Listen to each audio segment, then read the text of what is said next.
Сәлеметсіздер ме оқушылар? Отырыңыздар. Біздің бүгінгі кезекті сабағымыз қазақ әдебиеті сабағы. Қалдарыңыз қалай? Бүгінгі сабаққа көңіл-күйлеріңіз қалай балалар? Жақсы ма? Жақсы. Балалар, бүгін біз қазақ әдебиеті сабағынан өтіп жатқан Сайын Мұратбековтың Жусан иісі сабағын, 3-ші сабағын қорытындылау сабағына келіп жеттік.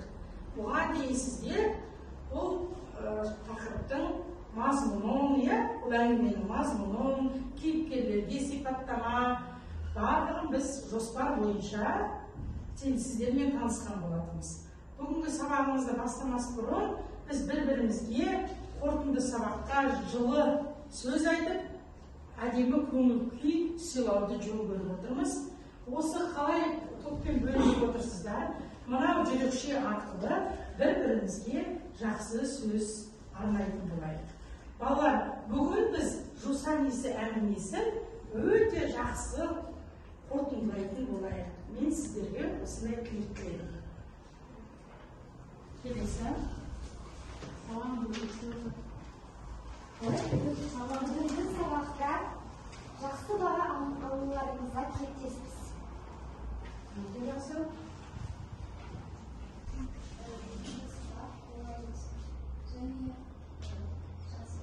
Жақсы. Мінекей бір-бірлеріңізге өте тамаша тілектеріңізді, ендеше бәрімізге сәттілік сабағымызды жақсы қорытындылайтын болайық. Әңгіме ұнады ма жалпы балалар? Аянның қал-жағдайы, тұрмыс тіршілігімен жақын таныстық. Аян қандай бала екен балалар? Дұрыс. Аянның жеке басында қандай қасиет бар екен? Қайсарлық деген бар екен. Мына топта отырған балалар Аянның қайсар екендігін айтып жатыр. Тағы да Аянда қандай қасиет бар? Өте тапқыр екен. Дұрыс. Ендеше біз осы Аянның қасиеттеріне қарай топқа сіздерді топтайын. Бірінші топ бізде Аян қайсар бала деді ғой. Ендеше бұл топтың атын қайсар деп қоямыз. Тапқыр. Несімен қайсар? Кім айтады, кәне? Кім айтады? Қандай Арифан айтады ғой? Ол қиын кезде, қиын жағдай болған кезде басын жерге түсірген жоқ. Бәрін жеңуге тырысты, сондықтан қайсар еді. Дұрыс, өте жақсы. Қандай тапқыр қасиеті бар? Мирас, жаңа сен айтып қалдың ғой. Тапқыр біздің Аян деп айтамыз. Аян өз тұстан көңіл күйдесін, өз ойынан есеге бермейді. Тапқырлығы сол, иә? Жақсы, өте жақсы. Ал енді тағы қандай қасиеті бар балалар? Қиялшыл, дұрыс. Неліктен? Әбілмансұр айта ғой, неліктен? Себебі ол өз ойынан ертеңдер, әңгімелер бастап балаларына. Иә, айтады. Және әкесімен кездесем деп қиялды ғой, иә балалар? Әкеммен қайтсем мен кездесемін, әкем мені алып кетеді деуші ғой. Міне өте көп қиялдап әңгіме айтады. Дұрыс айтасыздар. Ендеше міне Аянның бойындағы табылатын қасиеттеріне байланысты бүгін біз сіздерді осындай 3 топқа топтап отырмыз. Енді бір сәт мына экранға назар аударыңыздар балалар. Бұл жерде біздің бөліміміздің аты "Мен балам жарық күнде сәуле қуған", сабақтың тақырыбы Сайын Мұратбеков Жусан иісі. Бүгінгі сабағымыздың негізгі мақсаты әдеби шығармада көтерілген әлеуметтік қоғамдық мәселені шығарманың идеясы арқылы түсіндіру болып табылады. Бұл мақсатқа жету үшін біз шығармадағы көтерілген әлеуметтік қоғамдық мәселені алдымен анықтап алуымыз керек. Қандай мәселе анықталып тұр? Одан кейін барып сол мәселелердегі шығарманың идеясы арқылы табуымыз керек болады. Кім айтады балалар? Сол қоғамдағы, сол кездегі қандай қоғамдық әлеуметтік мәселелер бар еді? Бәріміз көтерейік қол, кәне. Жақсы, тағы да ал Зере айта ғой. Сол кезде қандай қоғамдық әлеуметтік мәселе бар еді? Ол кезде соғыс, жетім қалған балалардың саны көп болды. Елде үлкен соғыс жүріп жатты, иә? Тағы да Қасым айта ғой. Сол кезінде ашаршылық болған. Ашаршылық, иә. Жетіспеушілік, иә? Өте аштықта болды, дұрыс айтасың. Тағы да қандай мәселелер болды? Ал Мирахмет. Және сол кезде иә, жоқшылық, иә, енді барлық жағынан таршылық болды. Сол кездегі қоғамдық әлеуметтік мәселе осындай еді балалар. Ал енді біз соны қалай анықтаймыз? Шығарманың идеясы. Осы шығарманың идеясы не? Бүгінгі жусан иісі шығармасының идеясы не? Аян арқылы нені көрсету? Сол кезде және айта ғой. Аян арқылы сол кездегі түрлі бір ауыртпашылықтарды, қиындықтарды, жетімдіктерді көруге болады. Дұрыс, жетімдіктерді көруге болады. Сондай мәселе бүгінгі қоғамда да бар ма? Енді қалай деп ойлайсың? Иә, бар. Себебі көп кейбір ата-аналар өз баласын тастайды, балалар дұрыс, тастанды балалардың да саны бар, иә? Аяқ астынан бір апаттан болатын жағдайлар бар ма балалардың жетім қалатын айта ғой? Иә, кейбір балалар өзінің ата-анасынан аяқ астынан және байқамай алып одан айырылып қалуы мүмкін. Дұрыс, мүмкін. Ендеше бұл қоғамдық әлеуметтік мәселе қай кездесінде орын алуы мүмкін екен, иә балалар? Міне бүгінгі біз қорытынды сабағымызда біраз тапсырмалар орындайтын боламыз. Балалар, келесі біздің әдісіміз айналмалы бекет деп айтылады. Айналмалы бекет әдісінде біз бүкіл шығарманың барысын балалар сіздермен қайталап өтуімізге тура келеді. Мен алдын ала кімнің қандай топта отыратынын білген жоқпын, кім қандай түсте отыратындығын. Мына түске байланысты қазір мен сендерге мына парақшаларды үлестіріп беремін. Осы жердегі үзінділерді екеуден, үшеуден бірігіп тез оқимыз да, мәтінде қай жерінен айтылған үзінді және бұл жерде қандай әлеуметтік қоғамдық мәселе көтеріліп тұр, осы туралы айтатын боласыздар. Не қыздар сіздерге?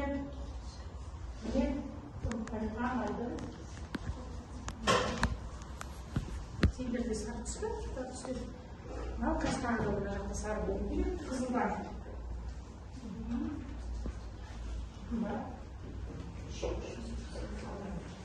Сіздерге 5 минут уақыт беріледі. Тез оқып, бірге оқып, бірегісі. Оқушылар жаңа сіздерге мәтіннен әңгімеден үзінді үлестірілген болатын. Осы әңгімені оқып шықтыңыздар. Енді осы әңгіме шығарманың қай жерден алынған екен және не туралы екен, сол үзіндіде қандай қоғамдық әлеуметтік мәселе қозғалып тұр екен, осы жайында айтамыз. Кім бастайды біздер? Жақсы, қымбат бастай ғой. Бізге берген үзіндіде Аянның алғашқы ауылға келген ол жерде соғыстан әкесі қайтыс болған Аян атасымен бірге ауылға келеді. Жақсы. Одан кейін кім айтады? Айта ғой. Балалар Аянның нетек айтатынын білмеді. Яғни оның тек қана әжесі болды, ал анасы мен әкесі қайтыс болғанын білмеді. Содан кейін балалар одан ертегі тыңдап, оның әжесі қайтыс болғанын білген екен, Аянды нағашылары өз қолына алады. Сосын олар нағашылардың үйіне келіп, ертегі тыңдайтын болды. Содан кейін бірақ ары бері өткен кейбір шал оларды жақтырмай, оларды қуып шығады. Бірақ балалар бәрібір Аянның ертегісін тыңдау үшін үйге келе береді. Төртінші үзіндіде Аян түнде жатқанда ағасының пальтосын иіскеп жатып, иісі сіңіп қалған балаларға айтады. Бір бала осы ағасының пальтосын Иіскеп көріп, ненің иісі шығады дейді? өзінің ағасының пальтосының иісі де шығады. Шығады дейді. Бұл жерде Аянның иесін айтуға болады. Сағынышын кімді сағынды? Ағасын. Аға деп ол кімді айтады? Әкесін аға деп айтады. Дұрыс. Кім Әсемгүл айта ғой? Сосын Аян менен де жусанның иісі шығады. Сосын балалар кезектесіп омырауын тұмсын иіскеп көрді. Сол кезде, я шынымен де сенен жусан иісі шығады екен ғой дейді. Сосын басқалар да тұмсықтарын тығып, бізде де жусан иісі шығады. Қарап көрші міне деп шуласып кетті. Оқи ғой biraz. Ата-анасы ерте айырылған бала Аян. дұрыс. Ата-анасынан ерте айырылған баланың аты кім деп сұрайды. Бір-бірімізге сұрақ қойып отырып, бір-бірімізге шығарманың үзіндісін бере отырып, біз шығарманы толықтай шолу жасап әңгімелеп шықтық. Енді бізде келесі әдісіміз шығарманың идеясын табу үшін біз әрбір авторға хат жазайық.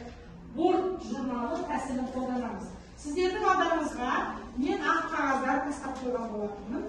Сіздерге 3 минут уақыт беремін.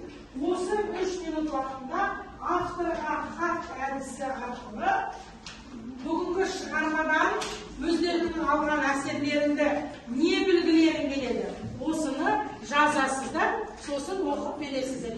Үлестіріп беріңіз. Оқушылар жаңа сіздердің алдарыңызға ақпарат үлестірілген болатын. Бұл жерде біз борт журналы әдісі бойынша авторға хат жазамыз дедік. Бүгін бізде қорытынды сабақ болғандықтан авторға өз ойларыңды қорытындылап жазуларын керек еді. Кімнің ойы дайын? Жазылған ойлар бар ма бізде? Кім бірінші оқиды? Ал, еліне бастай қой, тұрып оқи қой. Авторға сайын ағай қалайсыз? Аянды таптыңыз ба? Оны тағдыры немен айыпталды екен? Мүмкін сіз қатарлы жазушы болды ма? Достарымен ертегі айтып қайта қауышты ма? Бар болғаны осы сұрайды. Өте жақсы ұнады ма бала? Ұнады ма? Өте жақсы болған екен. Тағы да кімдікі дайын? Алматина оқи қой. Сәлем, Аян, қалай амансыз ба? Қайдасың, сен туралы Жусан кісі кітабын оқыдым да. Біз бәріміз сенің қандай болып өскенді көргіміз келеді. Біз сені қатты жақсы көреміз.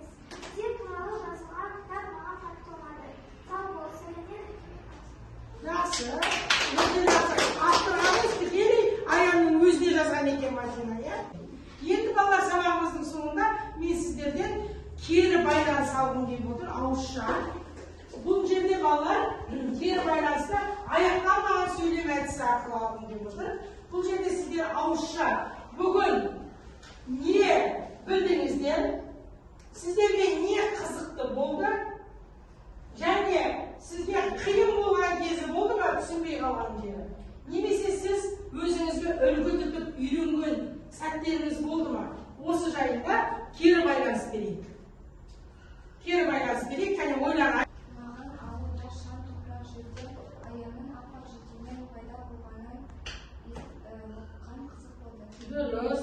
Балалар шаңдатып ойнап жатқан кезде ақ жейдемен ауылға алғаш келіп тұрған Аянның көрінісі маған қызық болды дейді. Өте жақсы екен. Мирас айта ғой. Аяннан қандай қиындыққа қарамай берілмеуге үйрендім. Берілмеуге үйрендің. Өте жақсы. Қайсар мінезді үйрендің, Аяннан? Зере? Мен қайырымдылық жасауды үйрендім. Дұрыс. Зереге қайырымдылық жасау өте ұнаған екен. Тағы да кім айтады? Алия. Мен осы әңгімеде тура Аян сияқты қандай да бір ауыртпашылықтар, қиындықтар болмасын оған төтеп беруді үйрендім. Жақсы, қиындыққа төтеп беруді. Қане Қасым өзің кімейге ғой? Маған Аян қағазға қағаздың ішіне топырақ салып қойып, онымен атысқаны қызық болды. Дұрыс. Жақсы, ол соғысты бейнелеп жатыр. Кәнекей балалар, бүгінгі сабақта бір-бірімізді бағалап көрейікші. Қайсар тобы? Тапқырлар тобы бүгінгі сабаққа қалай қатысты? Бармақпен бағалайықшы. Дұрыс, өте жақсы қатысқан екен. Тапқыр тобы, қиялшыл тобы қалай қатысты бүгін сабаққа? Көтереміз, жоғарырақ көтереміз? Өте жақсы екен. Ал енді қиялшыл топ, сіздер қайсар тобына баға беріңіздерші? Өте жақсы, өте жақсы. Балалар, үйге тапсырма. Сіздер бүгінгі біздің сабағымыз қорытынды сабақ болғандықтан, үйге тапсырма, сіздер енді өз ойларыңызда жетім көрсең жебей жүр. Біз мейірімділік жасауға үйрендік қой, қайырымдылық жасауға үйрендік қой. Жетім көрсең жебей жүр деген тақырыпта эссе жазып келеміз. Үй тапсырмасы осындай. Бүгінгі сабаққа белсене қатысқан оқушылардың барлығын бағалайтын боламын. Әңгіме бағыттарыңызға ұнады ма? Автор кім сонымен болады? Жақсы. Аянның жаңағы ең жанындағы жанашыры болған соңғы туысы кім еді ауылға ертіп келеді? Апасы. Апасы, дұрыс. Сабаққа қатысқандарыңызға рахмет. Сау болыңыздар.